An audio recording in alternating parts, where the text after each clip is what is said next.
Assalamualaikum warahmatullahi wabarakatuh. Waalaikumsalam. Selamat sore sahabat Bepom. Ketemu lagi bersama kami di Simak Bepom, sharing santai berisi informasi untuk masyarakat.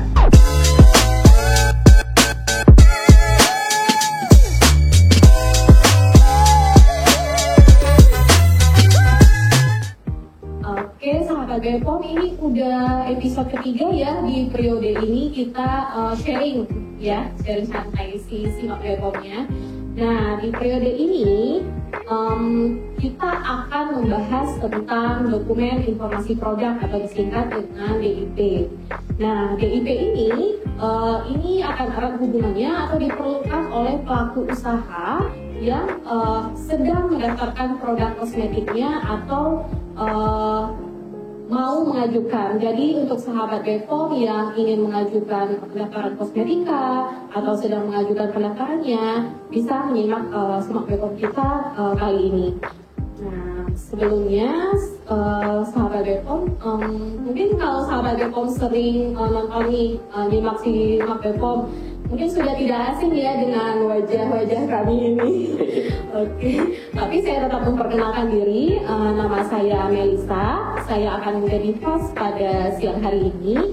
Kemudian saya akan ditemani oleh narasumber kita, Bang Riza. Selamat sore, sahabat Bepom. Oke. Nah, nanti selama sesi sharingnya, jika sahabat Bepom memiliki pertanyaan, bisa langsung mengajukan pertanyaan di chat box dan akan langsung dijawab oleh narasumber kita. Oke, tanpa berlama-lama, mungkin kita langsung bahas aja ya Bang ya.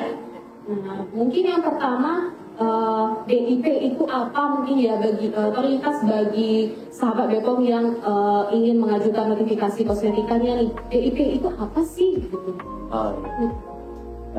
Selamat sore sahabat Bepom semua. Jadi ketemu lagi kita dalam acara SIMAK setelah 2 minggu berturut-turut membahas mengenai pangan ya. Pangan terus. Minggu pertama kita bahas kategori kategori pangan, kemudian SMKPO. Nah sekarang kita bahas mengenai kosmetik, produk kosmetik ya. Lebih tepatnya kita bahas mengenai dokumen informasi produk. Jadi pasti sahabat Bepom bertanya-tanya apa sih dokumen informasi produk atau DIP itu. Jadi DIP atau dokumen informasi produk itu adalah data mengenai mutu, keamanan dan kemanfaatan dari kosmetik, seperti itu. Jadi DIP ini terdiri dari 4 bagian. Ya, ada bagian satu itu berisi dokumen administrasi, kemudian ada dokumen 2 itu berisi data mutu, keamanan dan bahan kosmetiknya, kemudian bagian 3 itu data mutu kosmetiknya, kemudian yang bagian 4 itu data keamanan dan kemanfaatan kosmetikanya, seperti itu. Lengkap sekali ya DIP ini ya Bang, mulai dari administrasinya, bahan penyusun kosmetika, produk kosmetikanya sendiri, sampai dari keamanan dan kemanfaatan nih dari kosmetika kita terdapat di DIP itu ya. Tapi mungkin sahabat Bepom bingung nih Bang, data administrasi ini isinya apa, terus data keamanan dan mutu bahan produknya itu kayak mana Bang penjelasan masing-masing bagiannya? Jadi terkait dengan bagian-bagian itu secara garis besar seperti ini. Jadi untuk bagian 1 itu terkait dengan data administrasi. Data administrasi itu ya kan kosmetik ini juga terbagi-bagi kan, ada kosmetik yang produksi dalam negeri, ada kosmetik kontrak, ada yang kosmetik impor seperti itu kan. Jadi data administrasinya pun bermacam-macam. Jadi misalnya untuk produk kosmetik dalam negeri dia harus punya fotokopi NIB, terus ada fotokopi sertifikat CPKB. CPKB itu cara pembuatan kosmetik yang baik.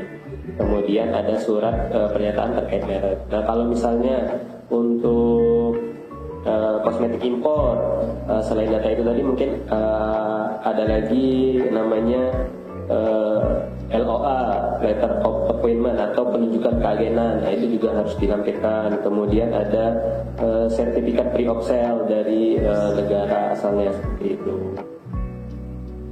Kemudian untuk bagian kedua, data mutu dan keamanan bahan kosmetiknya. Jadi kalau data mutu ini, jadi isinya itu berisi spesifikasi setiap bahan, spesifikasi bahan yang ada di dalam formula itu, termasuk air. Apapun yang terkandung di kosmetikanya ya Bang? Iya, yang menjadi bagian dari formula itu harus dicantumkan spesifikasinya. Kemudian metode analisa dari setiap bahan-bahan tersebut juga harus dicantumkan. Jadi metode yang digunakan seperti apa Untuk pengujiannya untuk ya Bang, pengujiannya. Kemudian harus ada sertifikat of analysis setiap bahannya dalam formula itu. Kemudian, untuk bahan pewangi atau parfum, nah ada juga surat pernyataan memenuhi pedoman IPRA. Nah, IPRA itu International Fragrance Association.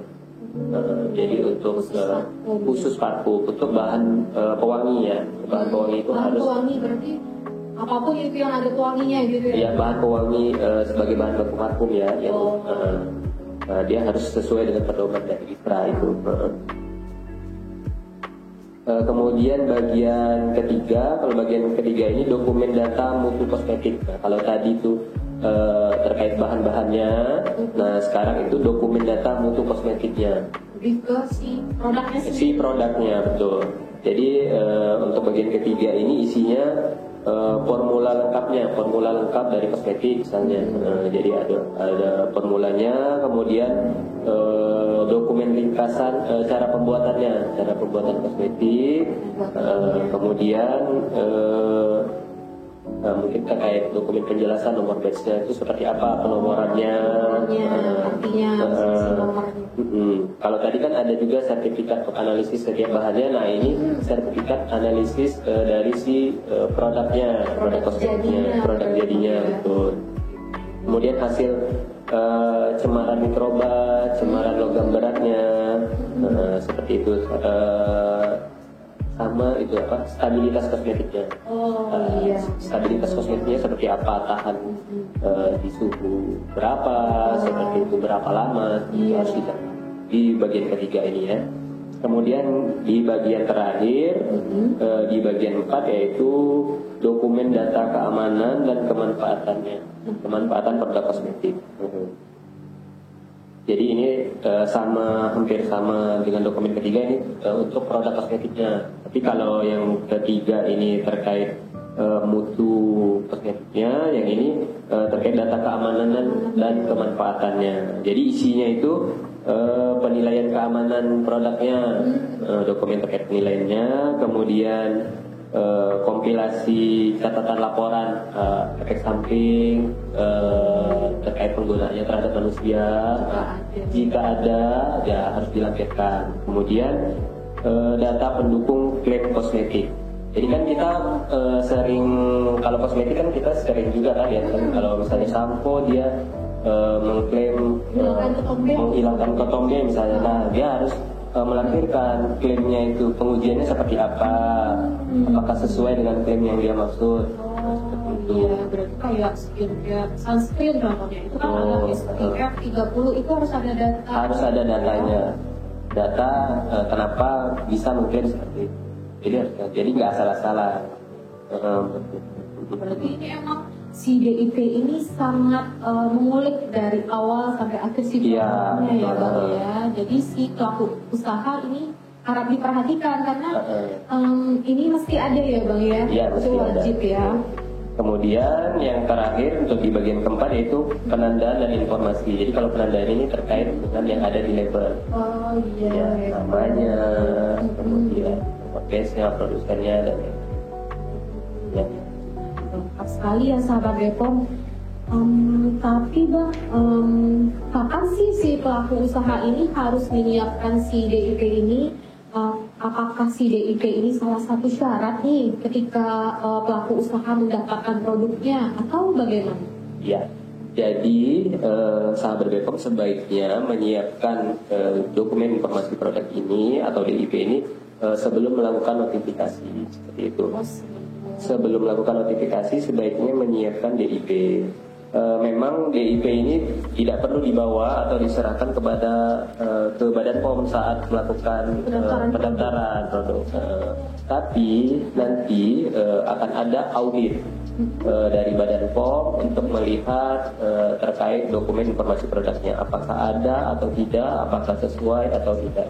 Nah, audit ini nanti akan dilakukan pemberitahuan dulu biasanya. Kalau mau audit dari Badan POM akan melakukan pemberitahuan 30 hari sebelum pelaksanaan audit. Jadi dokumen DIP ini penting walaupun nggak dibawa saat menotifikasi nanti, tapi kalau seandainya nanti di audit nggak ada, tetap dapat ada sanksinya. Misalnya kalau nggak ada DIP atau dokumennya tidak sesuai, ada sanksinya. Sanksinya bisa jadi sanksi tertulis, atau bahkan bisa jadi sampai sanksi yang paling berat, yaitu pencabutan notifikasinya. Oh gitu ya, jadi walaupun sahabat BPOM nih ketika mendaftar nih di sistem Notifkos ya, sistemnya itu Notifkos ya.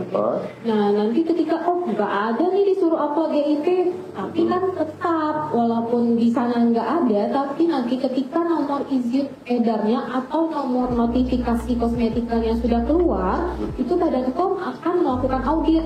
Nah ketika audit inilah BPOM akan meminta mana nih si dokumen informasi produknya, itu akan dicek oleh BPOM. Jadi tetap harus disiapkan di awal ya Bang ya.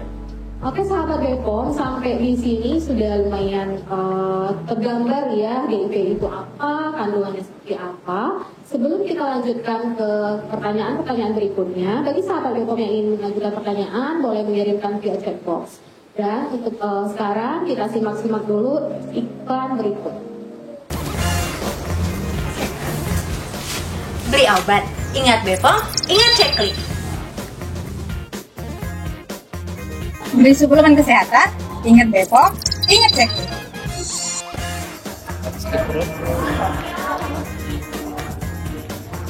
Minum obat tradisional. Konsumsi obat tradisional, ingat BPOM, ingat Ceklik. Beli kosmetik, ingat BPOM, ingat Ceklik. Beli minuman, ingat BPOM, ingat Ceklik. Jadilah konsumen cerdas dengan selalu melakukan ceklik sebelum membeli dan mengkonsumsi obat dan makanan. Ceklik, cek kemasan, cek label, cek izin edar, dan cek kedaluarsa. Ingat BPOM, ingat Ceklik. Oke sahabat BPOM, oke kita lanjutkan ya sahabat BPOM. Nah tadi terakhir sudah disampaikan oleh Bang Riza kalau sahabat BPOM atau pelaku usaha yang akan mengurus notifikasi kosmetika ini hendaknya sudah membuat DIP sebelum melakukan pendaftaran, tapi walaupun tidak di-upload, tidak sebagai syarat dari notifikasi atau untuk mendapatkan izin edar dari kosmetikanya, tapi tetap harus disiapkan. Nah,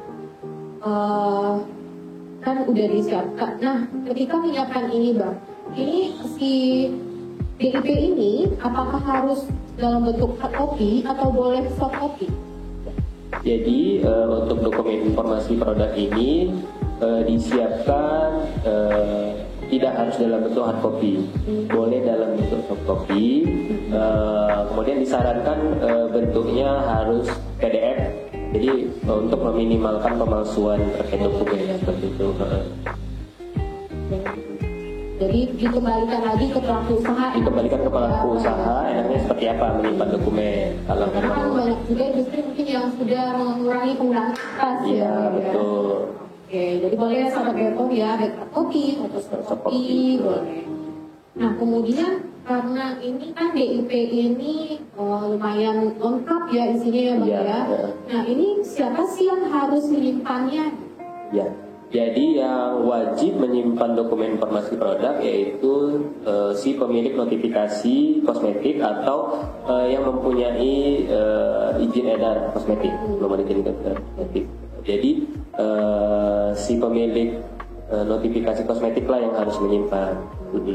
Jadi kan untuk kosmetik ini kan tadi udah kita bahas di awal kan ada banyak, ada yang produk dalam negeri, produk produksi sendiri, ada yang kontrak, ada yang impor. Nah terkait dengan itu, adakah nih kalau misalnya importir si prinsipalnya itu nggak mau menyerahkan datanya, apalagi terkait formula dan lain-lain kan.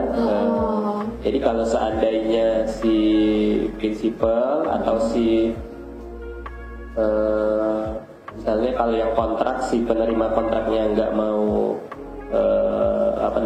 menyerahkan dokumennya kepada si pemilik notifikasi ini, bisa juga langsung diserahkan ke Badan POM secara hard copy atau melalui email, atau bisa juga mereka simpan sendiri, si prinsipal ini menyimpan sendiri dokumen terkait si penerima kontrak ini, tapi dengan syarat nanti apabila dilakukan audit atau dibutuhkan datanya, auditor atau pihak dari BPOM bisa mengakses dokumen tersebut seperti itu.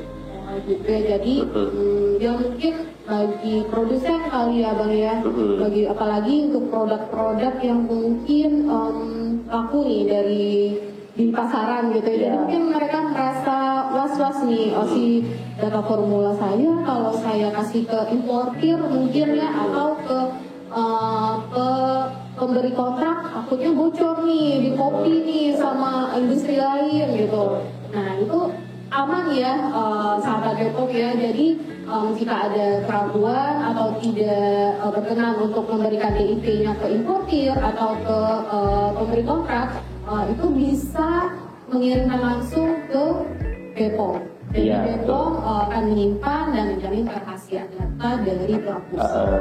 Tapi prinsipnya si prinsipal atau penerima kontrak itu wajib memberikan DIP ke pemilik notifikasi. Nah, adapun hal-hal terkait yang tadi, misalnya terkait kerahasiaan formula dan lain, itu yang bisa mereka simpan sendiri atau dilapor ke Badan POM. Tapi ya dokumen-dokumen lain mereka wajib terkait misalnya yang di bagian keempat terkait keamanan, terkait dengan klaim tadi, administrasinya juga. Jadi mereka wajib memberikan ke si pemilik notifikasi. Oh iya betul. Jadi tidak semua item di DIP-nya tidak bisa dipunyai oleh importir gitu ya. Mungkin yang importir misalkan nih impor skincare dari Korea misalkan, terus si pabrik Koreanya agak kurang berkenan misalkan untuk memberikan DIP kan yang bagian ketiga tadi kan data dan keamanan, tentang mutu dan keamanan terkait produk ya Bang ya. Nah misalkan tadi ada formula, ada cara pembuatan. Nah, itu kan kayak konfidensial ya, rahasia perusahaan. Nah jika perusahaannya tidak mau memberikan ke importir ya cukup ke BPOM langsung gitu. Tapi si pelaku usaha ini yang importir di Indonesia tetap menyiapkan data-data administrasinya, yang DIP bagian 1 yang administrasi dan yang lain-lain yang seperti yang keamanan dan kemanfaatan dari kosmetikannya seperti itu. Dan mereka juga harus memastikan kalau dokumen yang mereka nggak pegang itu bisa diakses seperti itu. Jadi kan mereka harus berhubungan dengan si prinsipalnya, jadi kita tetap bisa mengakses dokumen tersebut. Ya. Tapi ya tidak menutup kemungkinan juga si prinsipalnya ini mau ngasih formulanya, karena kan sudah ada kontrak kerjasama yang ditandatangani, disahkan oleh notaris juga ya Bang ya? Iya, disahkan. Jadi seperti itu ya sahabat BPOM. Nah kemudian nih Bang, ngomong-ngomong kayak misalkan nih importir ya, itu kan skincare bisa dari mana aja nih? Contoh dari Korea lah, dari Jepang mungkin, dari Cina. Nah itu nanti dokumen DIP-nya dalam bahasa apa ya Bang? Ya, jadi untuk dokumen informasi produk ini dia harus menggunakan bahasa Indonesia dan atau bahasa Inggris. Jadi dia bisa bahasa Indonesia saja, bahasa Indonesia berdampingan dengan bahasa Inggris, bahasa Inggris atau bahasa Inggris saja. Jadi misalnya dia impor dari Korea, dia harus diterjemahkan ke dalam bahasa Inggris atau bahasa Indonesia dengan penerjemah yang tersumpah. Jadi benar-benar penerjemah yang tersumpah yang kecil. Gitu. Jadi nggak bisa asal-asal. Nggak bisa asal-asal. Nggak bisa pakai Google Translate. Nggak bisa pakai Google Translate. Jadi harus menggunakan penerjemah yang tersumpah. Oke, untuk menjamin keaslian dari dan ke originalnya. Original. Terus kan kalau bahasa tuh agak susah juga kan, apalagi kalau bahasa produk tuh bahasa kimia seperti itu kan memang harus benar-benar nggak bisa. Kalau Google Translate bisa berantakan kan. Ya, Oke, sampai di sini apakah sudah ada pertanyaan? Oh, belum ada ya sahabat Depok. ya. Atau sahabat Depok jika tidak ada misalkan kesan dan pesan juga boleh dikirimkan lewat chat box. Dan sampai sekarang masih belum ada pertanyaan ya, berarti kita lanjut dulu nih Bang, satu pertanyaan dulu. Iya. Nah, berarti kan ini harus ada benar-benar.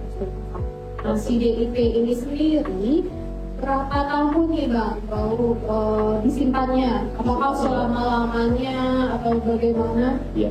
Jadi untuk DIP ini dia harus disimpan untuk minimal 6 tahun terhitung setelah kosmetika terakhir diproduksi atau jadi 6 tahun minimal 6 tahun.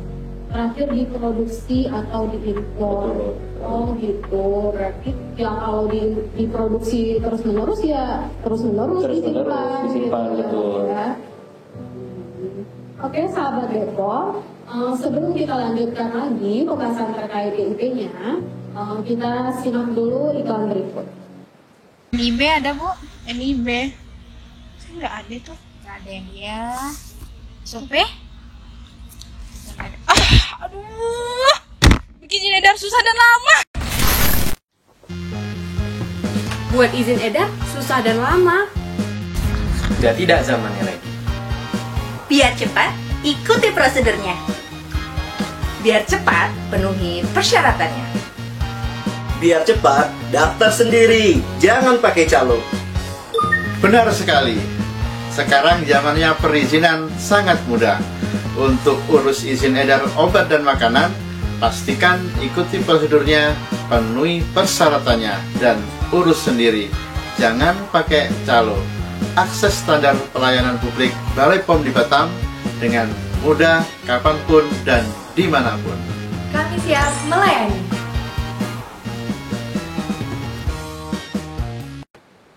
Oke, sahabat Depok. Wow, di luar hujan badai Bang.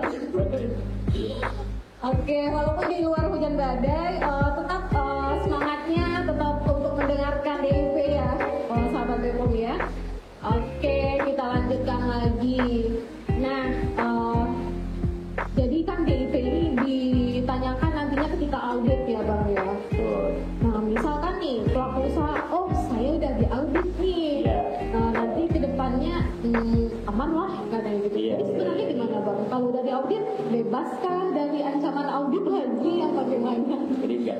Jadi seandainya si pemilik notifikasi atau importer atau si pemberi kontrak sudah mendapat audit, tapi tetap akan dilakukan audit secara berkala. Jadi kan tujuan audit untuk memastikan kepatuhan dari si pelaku usaha terkait peraturan yang berlaku kan. Jadi kalau sudah diaudit sekali bukan berarti bebas ya sahabat Depok. Nanti akan ada audit secara berkala. Apalagi kan data-data kan bisa berubah kan. Nanti mungkin ada pembaruan data dan lain-lain. Ini tetap dijaga ya DIP-nya ya sahabat Depok, walaupun sudah diaudit nih, tetap diarsipkan dengan baik per bagian tadi ya Bang ya, dan tidak boleh berceceran gitu ya, disimpan dengan baik lah intinya. Oke, kemudian ini Bang, apakah semua produk harus ada DIP-nya?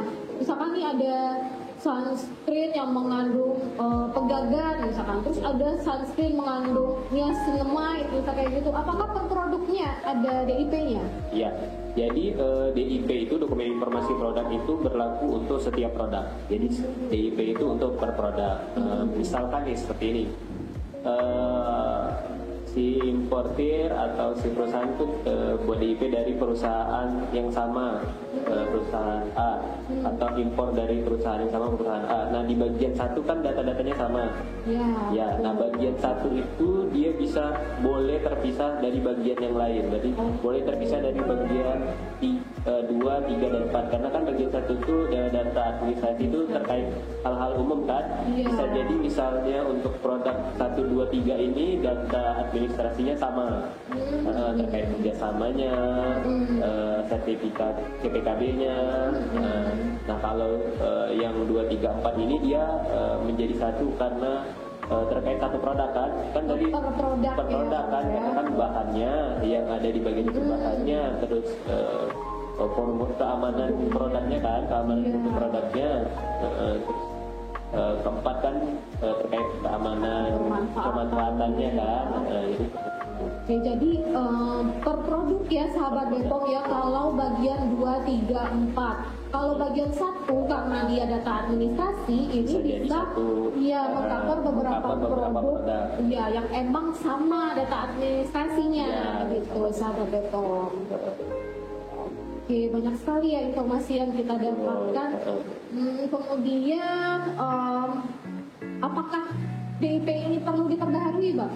Misalkan per berapa, kapan sih harus diperbaharui gitu? Ya, jadi pembaharuan di DIP ini perlu diperbarui. Terutama kan biasanya yang akan terjadi pembaharuan itu di bagian 1.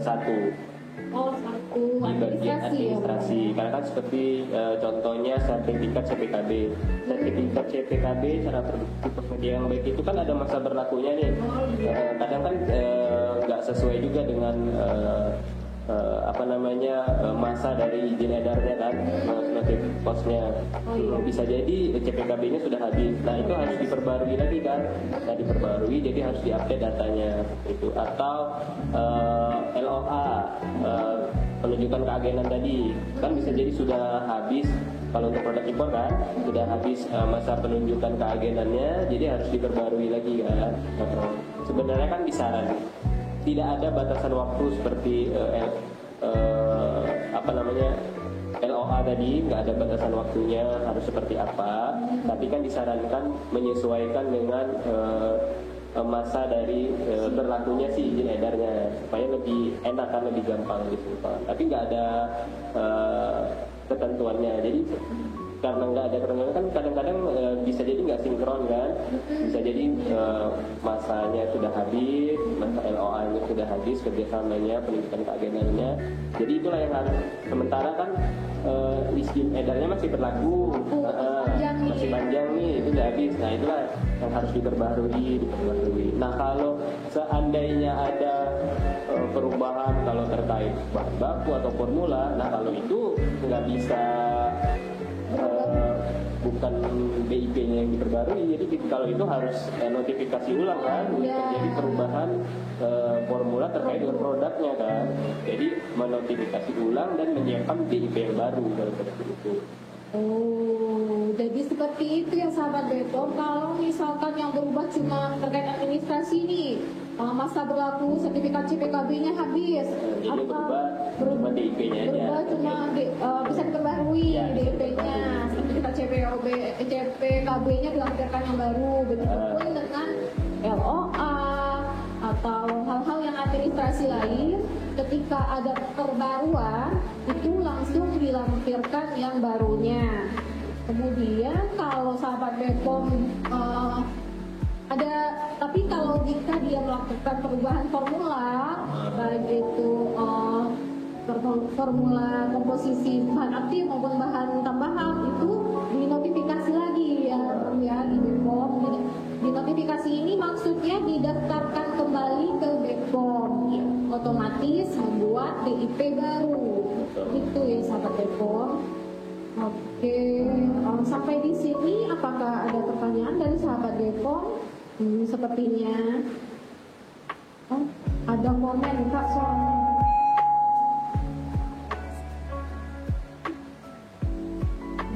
Oh ya, mohon maaf Kak Kalamata, ini Kak mungkin karena di luar hujan juga ya.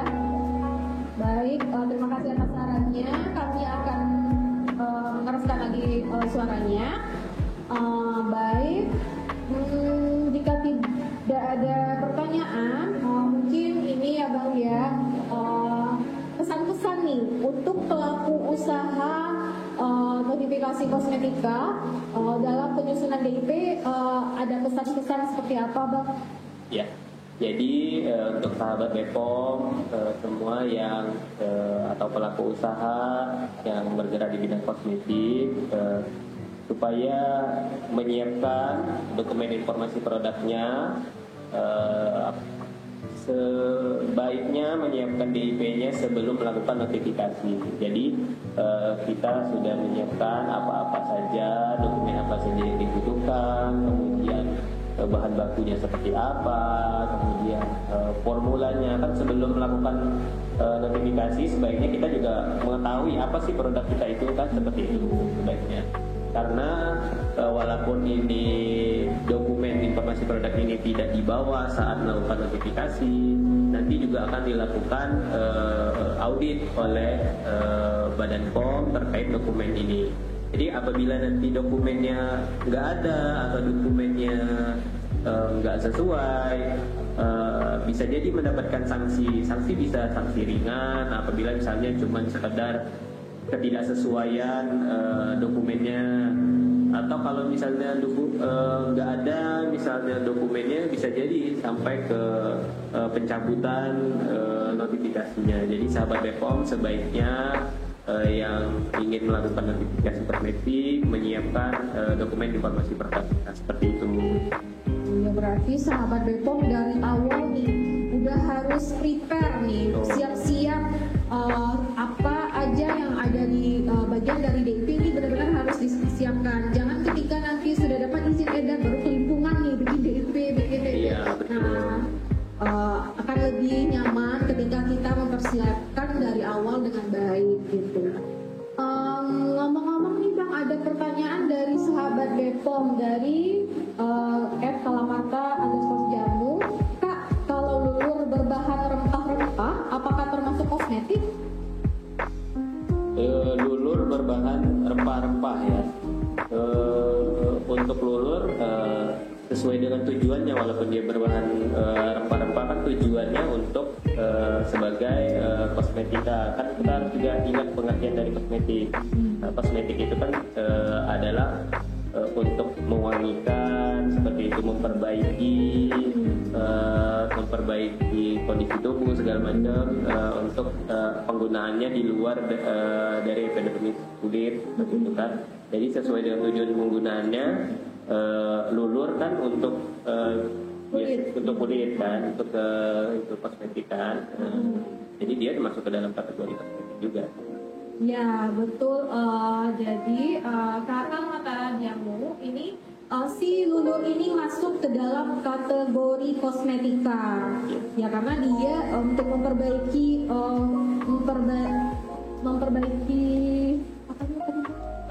untuk misalnya mencerahkan, mewangikan, ya, masuk dalam fungsi kosmetik kan. Ya, penggunaannya di luar tubuh. Gitu.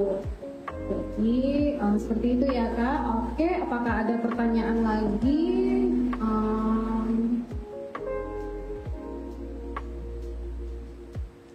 Oke, saya pantau tidak ada lagi pertanyaan di kolom komentar.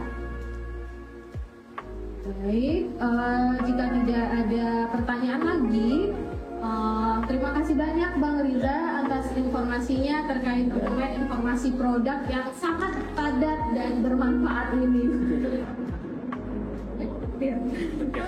Oke, baik sahabat Bepom, terima kasih banyak atas perhatiannya, dan kami mohon maaf atas segala kekurangan. Jika sahabat Bepom nanti baru kepikiran pertanyaan atau mau nanya tapi belum sempat ngetik nih gitu, udah keburu selesai. Nah, sahabat Bepom bisa mengirimkan pertanyaan di layanan informasi dan pengaduan Balai POM di Batam di 0822 0823 9220 1231, bisa melalui telepon maupun melalui WhatsApp. Dan untuk mendapatkan informasi, juga sahabat Bepom bisa follow nih sosial media dari Balai POM di Batam. Oke, sampai jumpa ya sahabat Bepom di Simak Bepom episode selanjutnya yang akan direncanakan besok hari bertema surat keterangan impor. Baik, akhir kata saya Melisa pamit dan Saya Riza juga pamit. Baik, oke, sampai jumpa sahabat Bepom. Terima kasih. Sampai jumpa.